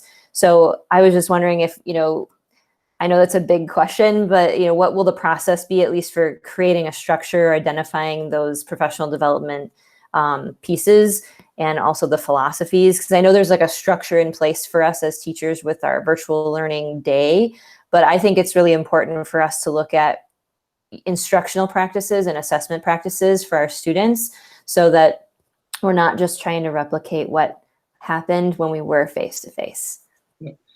Thank you for that question, Sarah. So to your point, we have not addressed in sufficient detail our approach to getting feedback from teachers and from faculty around professional development that they believe would be useful and that would make the most sense for supporting the capacity building that's necessary for them to provide high quality virtual learning. I would envision that would look like a survey with ranking options for teachers to identify professional development topics. But because we have not addressed that in the plan yet, and I will own that I don't believe that the outgoing C&I director has had an opportunity to get feedback from teachers yet, that's something that I'll be doing. And so I will follow up with teachers and principals around what a process can look like to get that feedback. So it has not been addressed yet, and it's not in the plan in detail. What we do see in the plan is professional development will be provided to assist teachers with virtual learning, but that is vague and it doesn't, I think, provide the level of detail that you're talking about.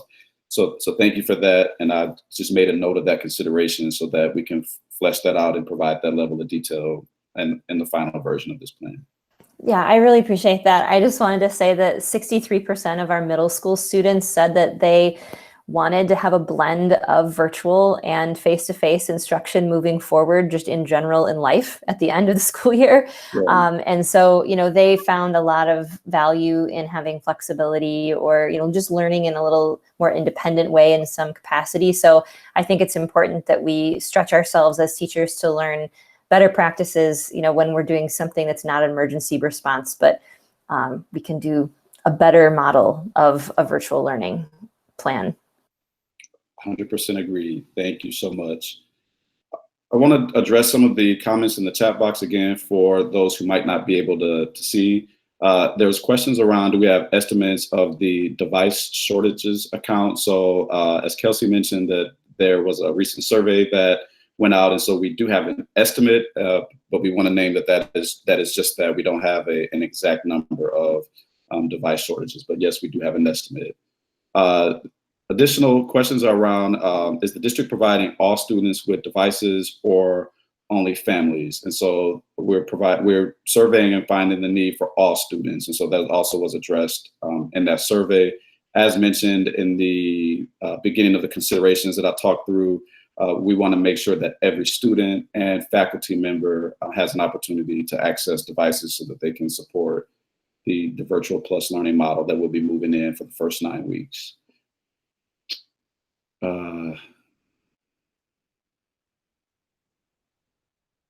Did any students have issues with access or suitable access to technology during emergency virtual learning? If yes, how are we addressing these issues?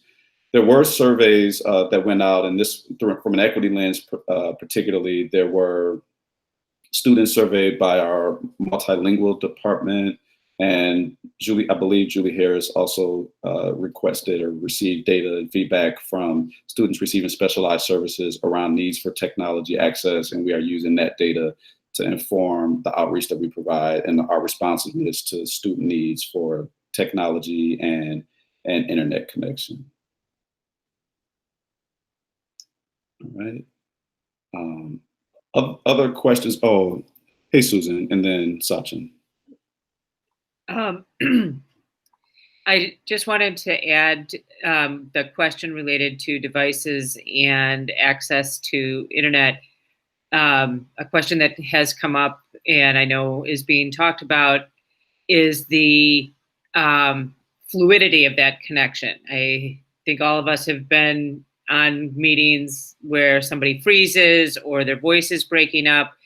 And so I learned some interesting things at another meeting this morning related to, how we can increase bandwidth, through disconnecting things that aren't being used. And I think that could be a part of an orientation, with how to maximize your at-home bandwidth. And I'm also the understanding that if someone needed included with the device to have access to the internet, that would also be something that we'd be providing, but I could be wrong on that. At this time, I think the person who could provide the most clear answer for that would be Mickey, and unfortunately he's not able to join us on this call, but I do have a note for that consideration, and I'll ensure that it is addressed in the draft plan as we continue to develop it. I do know that Mickey mentioned hotspots that can come with certain devices if that need is identified. Thank you so much, Kelsey. Sachin?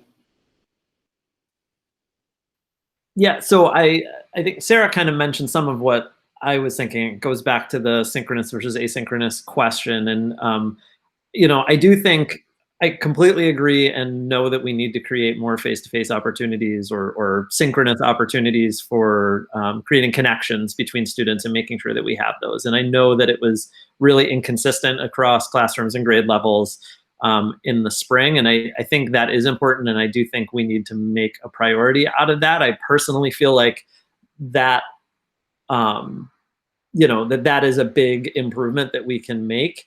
I do continue to be concerned though, and I still feel like I want to understand better just I think providing more synchronous opportunities is really, really important. I am concerned about using those as our singular measure of engagement and attendance taking around them. And I guess I just worry about sort of unanticipated, are we going to potentially create new inequities? Are we going to create new challenges for ourselves by doing that? And so, and then I guess I just wonder when and where we might kind of continue to process through some of those kinds of things. And just as we're kind of winding up tonight, I know there's a lot of things on our list that we've talked about that aren't really addressed fully in the reopening plan. And I guess I just wonder where and how that's going to be done.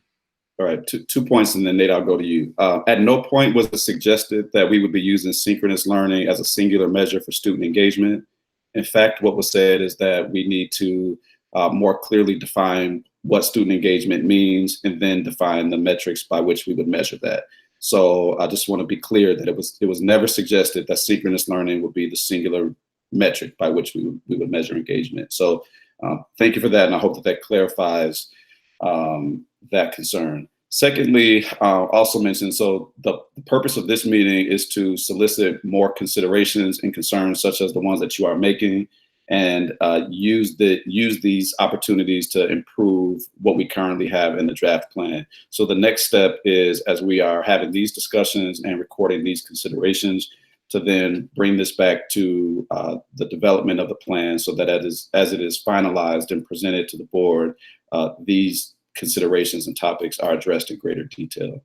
So that's the purpose for tonight's meeting, knowing that many of the considerations that we're talking about right now don't exist in the draft plan, or they are not addressed in the level of detail that satisfies, I think, the inquiry and what the information that people need. So that's the whole purpose of this meeting, is to get that information and to improve the plan.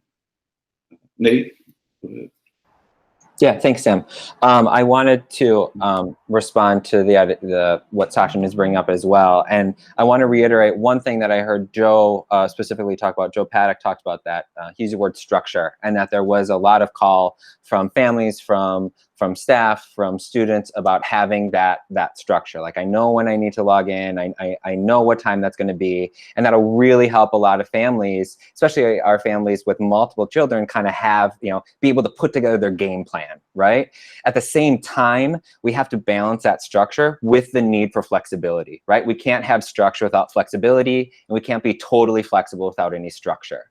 And so I think that's where we have to come with that lens of like, we have to do what's best for students. And at the elementary level, we're talking about, because we're able to do this in a team, in an easier team-based approach, this is how elementary school works, creating teams around, having teams create and talk through individualized learning plans for students. And so as teams, they can think about, for this student, what does that student need? And that there should be and needs to be communication with families around that, right? So if we say we're offering these specific times, and this is just talked about today, so we're in that brainstorming, like figuring out what this means and looks like. So I do want to put that out there, but trying to make sure that we build in that flexibility. So if a family says, like, you know, the synchronous instruction, like it's just not going to work, then we can work with that family and say, okay, what can we then provide? Because we will be doing the synchronous, right? Our families need that structure, our staff needs that structure, but here's what we're going to do is to record and have materials and, you know, come up with that process as well,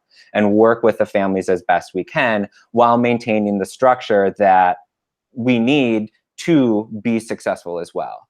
And so I just want to throw that out there, that we are talking about that making sure we're thinking about every single student and what every child needs, while at the same time creating and balancing structure and flexibility.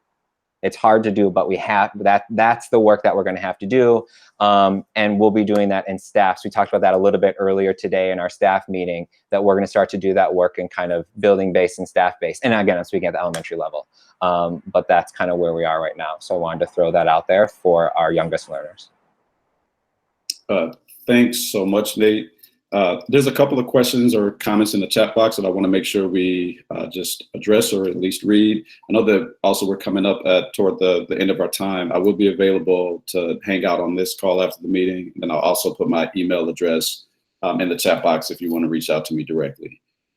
There's a question around just or a point around our failure to assess and address students' technology needs in a timely manner. I do want to name and acknowledge that is something that we are aware of. And as mentioned in the beginning of this meeting, is we want to, and we will provide that outreach to understand tech needs prior to the start of the school year, so that we don't have students in mid-September who have technology needs that have gone unmet. So thank you so much for that consideration. Also around communicating with parents and possibly having parents provide an excuse or an opt-out for students who are not able to, or who do not participate in the synchronous learning. Specifically, the suggestion is perhaps we should need parents to excuse or opt out of synchronous learning. That is not something that's addressed in the plan, but that is something I think we need to talk about. If a student is not participating or engaged in the synchronous learning, what the expectation is for parents to either provide an excuse or to weigh in on that. On an unrelated issue, this is coming from Tia Medley. On an unrelated issue, families shared that they needed their children's birth certificates for registration, which caused them some difficulties. Is there a list of the documents that are required for registration? There are a list of documents required for registration. I believe that information is available on the district webpage, but our Student Services Department and Iris Bohan facilitates that. Tia, you and I can connect with you to make sure that we provide more detail around the documents that are needed for registration. And then Sam Pristowicz, I like that idea, Sarah. We will need to be clear on who's going to track that and who's going to follow up. And that is in response to Sarah Copland's comment around, can we ensure that we each reach out to families via phone call after registration if we don't hear from them regarding devices and high-speed internet connection needs? Yes. Cross-reference who we know is okay and who we have not heard from. Yes, thank you so much for that. And I do think that our teachers and principals, all of us will need to have all hands on deck to make sure that we provide that outreach so that every single student is contacted and heard from, so that we understand those needs. In the last 4 minutes that we have, I do want to acknowledge 2 points.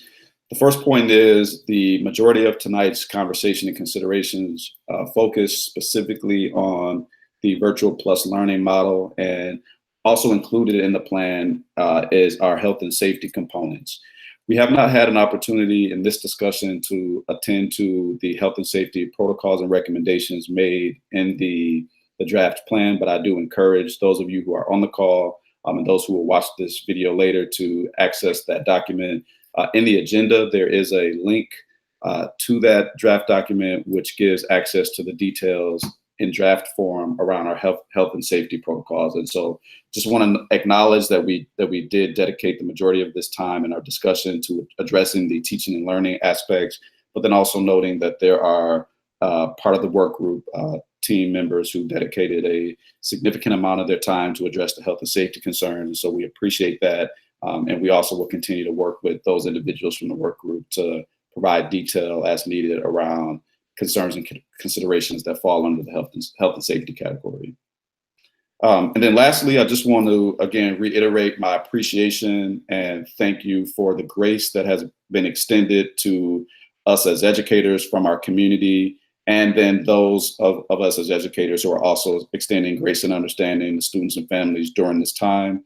I say that with full sincerity, knowing that there are many unknowns and many concerns and anxieties that exist around our ability to do this work exceptionally well, our ability to be safe and take care of ourselves and each other during this time. And so I just ask that we continue this spirit of problem solving and collaboration with grace, knowing that as we work together and solve problems together with this type of collaborative attitude and this type of collaborative approach, we can do so in ways that generate positive ideas, that provoke thought, and that allow us to learn from each other. And so I hope that we can keep this momentum going as we continue to learn from each other. And ultimately, what we want to do is to present a plan that best serves all of our students and that is responsive to our equity needs that we have heard very loud and clear need to be addressed and attended to. So on behalf of our district administration team, and our school board, I want to thank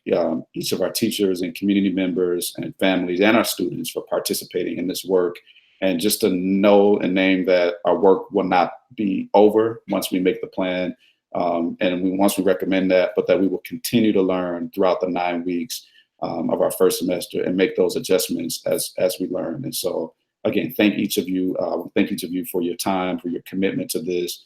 And just please continue to be well, and let's continue to have these conversations as we learn with and from each other. I'll hang out on the call for those who want to talk in greater detail, and then I'll also place my email in the chat box for those who want to have communication or conversation offline. Have a great night and take good care.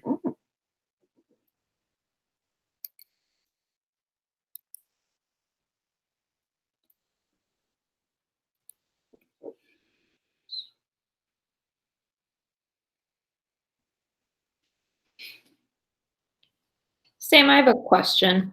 Yeah, I guess.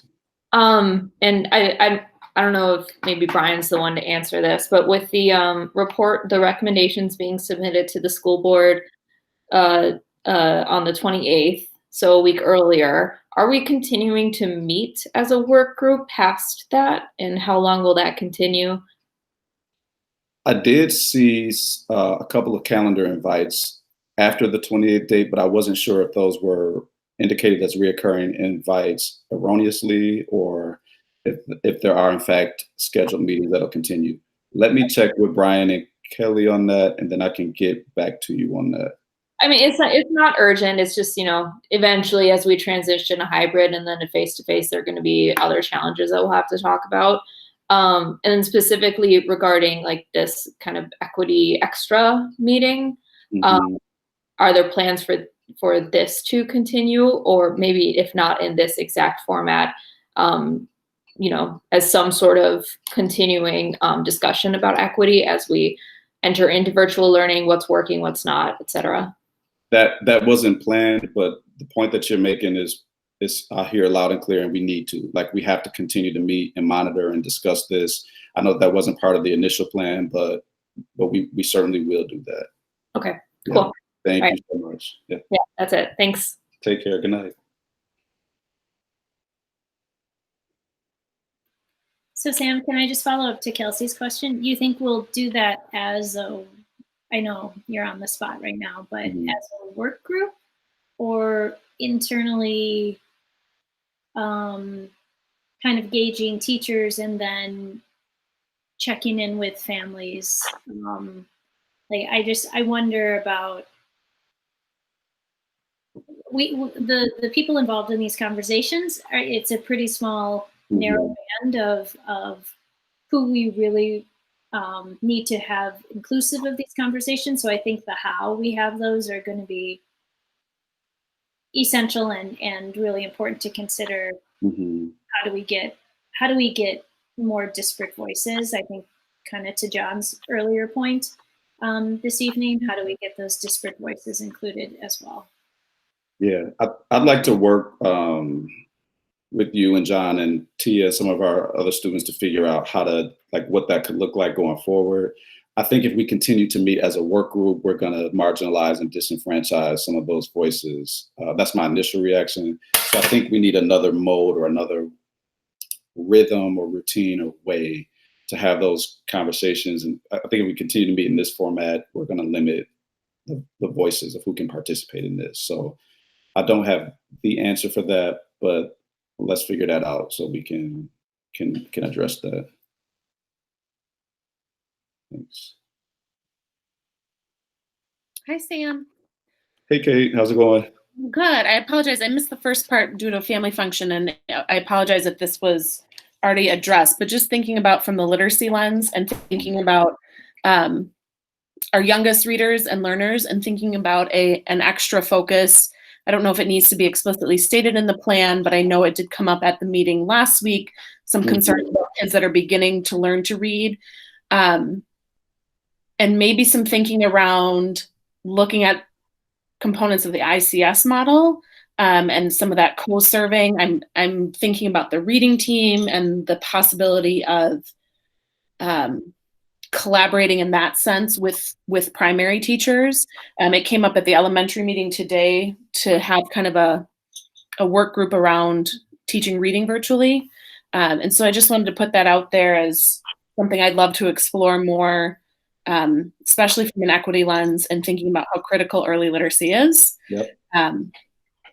So I'm not sure if that was addressed or brought up, or again, if it needs to be in the plan explicitly stated or something we just work on from the side. Both. So we did bring it up in the beginning, and I think your expertise and the expertise of our colleagues around structuring that in a way that's responsive to the concerns that were raised last week will be important. I just made a note for me to connect with you and Nate around that, because I did hear that there was some, as you mentioned, some conversation about that earlier. And that level of detail is missing from the plan, and I certainly don't feel like I should address that on my own tomorrow in my office without talking to you, and we build that out a little more. So yeah, I'd be happy to run that and get that solidified. Awesome. I'd be happy to work on that with you. All right. Thank you, Kate.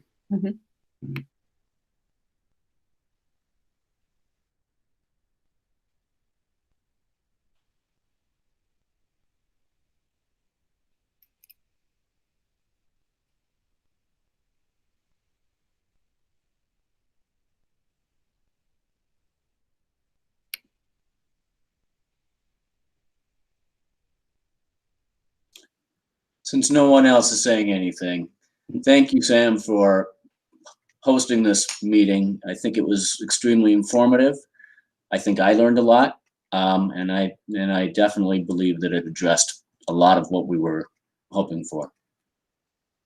John, I really appreciate that, and I really appreciate your continued. I mean this. Your continued involvement, just the points that you raised to help us think critically around like what we're addressing and not addressing. So I'm glad to know that this meeting was helpful. I'm sure you're speaking on behalf of a lot of other people who had concerns about parts that we missed and points that we missed in the original work. And so I feel encouraged knowing that this conversation and last week's conversation is helping to make sure we fill in those holes in the plan that we're missing. So John, thanks so much for your work on that. No, you're welcome. I think I think Alicia and her peers get a lot of the credit too. For sure. Thank you. On that note, good night. Have a great night. Thanks. All right. Seeing that there are no other comments, you all have a fantastic night. And again, if you would like to shoot me an email or want to talk offline, please feel free to do so, and I'll be responsive to those emails tonight. Good night. Thank you.